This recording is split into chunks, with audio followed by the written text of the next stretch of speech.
Welcome to Whispers in the Dark, where we uncover the most chilling and mysterious true crime stories that haunt our society. Today, we delve into one of the most harrowing abduction cases in recent history, the kidnapping of Elizabeth Smart.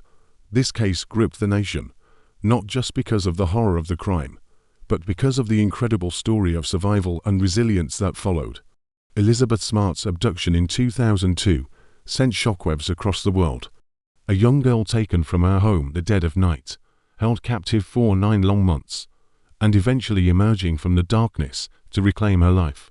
It's a story that has inspired millions and continues to resonate today. In this episode, we'll explore the details of Elizabeth's kidnapping, the exhaustive search that ensued, the torment she endured during her captivity, and the ultimate triumph of her rescue and recovery. We'll also look at the lasting impact of this case on child protection laws and how Elizabeth's advocacy has helped countless others. But before we begin, if you're new to Whispers in the Dark, make sure to hit that subscribe button and click the notification bell so you never miss an episode. If you find this story as compelling as we do, give us a like and share your thoughts in the comments below. Let's keep the conversation going on. How we can protect the most vulnerable among us. The Smart family was the picture of the American dream. Ed and Lois Smart, both deeply religious and community-oriented, raised their 6 children in a loving, supportive environment. Elizabeth, the second oldest, was a bright and talented girl. She played the harp, excelled in school, and was known for her gentle spirit and kindness. The Smarts were active members of the Church of Jesus Christ of Latter-day Saints, and their faith played a central role in their lives. This faith would become a source of strength for the family in the darkest days of their lives. Elizabeth's childhood was, by all accounts, idyllic. She was surrounded by a loving family, close friends, and a supportive community in Salt Lake City, Utah. Her days were filled with school, music, and church activities, and she had dreams of one day becoming a doctor.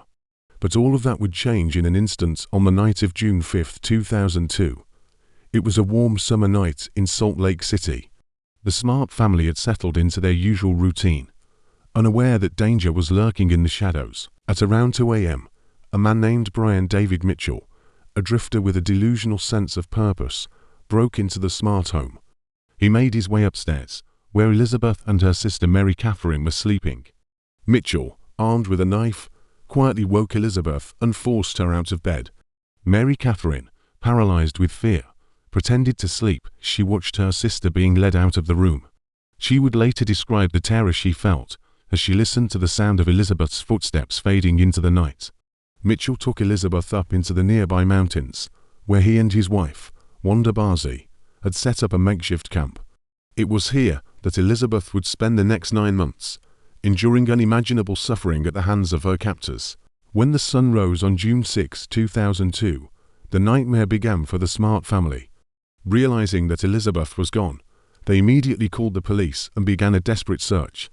The community rallied around them, with neighbors, friends, and even strangers joining the search efforts.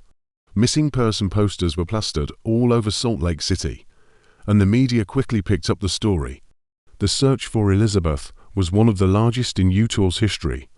Hundreds of volunteers scoured the mountains, while law enforcement agencies from across the country offered their assistance. The FBI was brought in to help, and a $250,000 reward was offered for Elizabeth's safe return.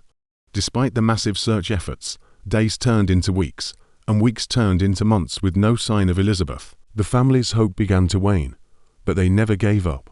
Lois Smart made public appeals, speaking directly to her daughter in the hope that somehow she could hear them.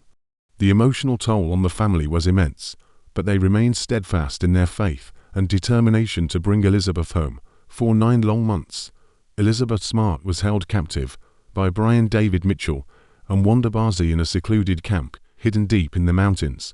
Mitchell, who believed he was a prophet chosen by God, subjected Elizabeth to horrific abuse. He forced her to take on a new identity, telling her that she was now his wife and that she must obey his every command.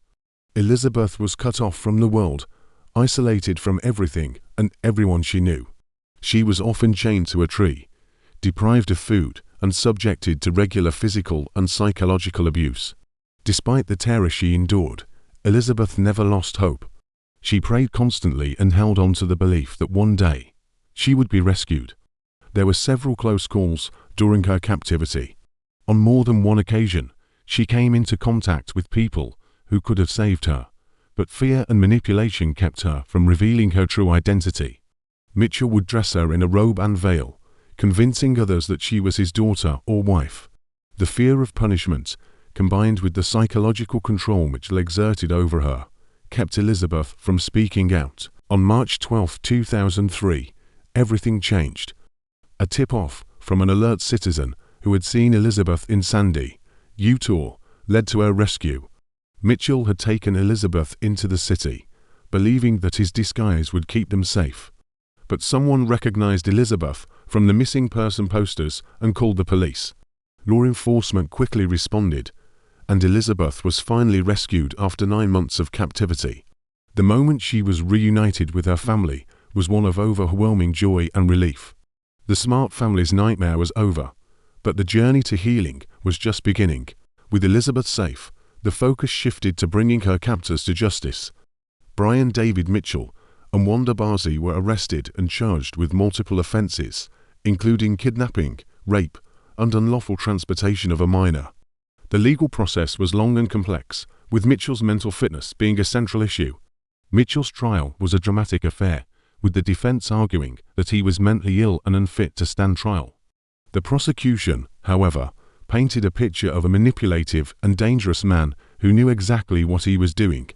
Elizabeth herself testified during the trial, bravely recounting her ordeal in front of the court. In 2010, Mitchell was found guilty and sentenced to life in prison without the possibility of parole. Wanda Barzee, who had played a key role in Elizabeth's captivity, was also convicted and sentenced to 15 years in prison. Her release in 2018 sparked outrage and fear among the public, but Elizabeth, ever the survivor, responded with grace and strength. After her rescue, Elizabeth Smart faced the daunting task of rebuilding her life. The trauma of her experience was profound, but with the support of her family, she began the long journey of healing. Elizabeth returned to school, resumed playing the harp, and slowly started to reclaim her life. But Elizabeth's story didn't end with her rescue. Determined to help others who had suffered as she had, she became a powerful advocate for missing and exploited children. In 2011, she founded the Elizabeth Smart Foundation, which focuses on helping victims of kidnapping and sexual assault. She also became a public speaker, sharing her story with audiences around the world and advocating for stronger laws to protect children. Elizabeth's bravery and resilience have inspired millions. She has appeared on numerous television programs, written a best-selling memoir, and continues to be a voice for those who cannot speak for themselves. In 2012, she married Matthew Gilmore, and the couple now has 3 children. Despite the horrors of her past, Elizabeth has built a life filled with love, purpose, and hope. Elizabeth Smart's kidnapping and eventual rescue had a profound impact on society. The case brought national attention to the issue of child abduction and led to significant changes in laws and policies aimed at protecting children. The Amber Alert system, which had been implemented in some states before Elizabeth's abduction, became more widespread and effective in the years following her rescue. The case also highlighted the importance of community vigilance and the power of the media in spreading awareness. The relentless coverage of Elizabeth's case kept her story in the public eye and played a crucial role in her eventual rescue. It also led to increased public awareness of the dangers of child abduction and the importance of reporting suspicious activity. Elizabeth's advocacy work has also had a lasting impact. Through her foundation, she has helped countless survivors of kidnapping and sexual assault, providing them with the resources and support they need to rebuild their lives. Her work has also inspired changes in legislation, including stronger penalties for kidnappers and better protection for victims of sexual assault. As we reflect on the incredible story of Elizabeth Smart, we are reminded of the strength of the human spirit and the power of hope. Despite enduring unimaginable horrors, Elizabeth emerged from her ordeal with grace, resilience, and a determination to help others. Her story is a testament to the power of faith, family, and the will to survive. Elizabeth's kidnapping was a tragedy, But her recovery and advocacy work have turned that tragedy into a force for good. Through her foundation, she continues to help survivors of kidnapping and sexual assault, ensuring that no one else has to suffer in silence. Her story is a powerful reminder of the importance of vigilance, compassion, and the belief that even in the darkest of times, there is always hope. Thank you for joining us for this episode of Whispers in the Dark. If you found Elizabeth's story as inspiring, remember to like and subscribe to the channel.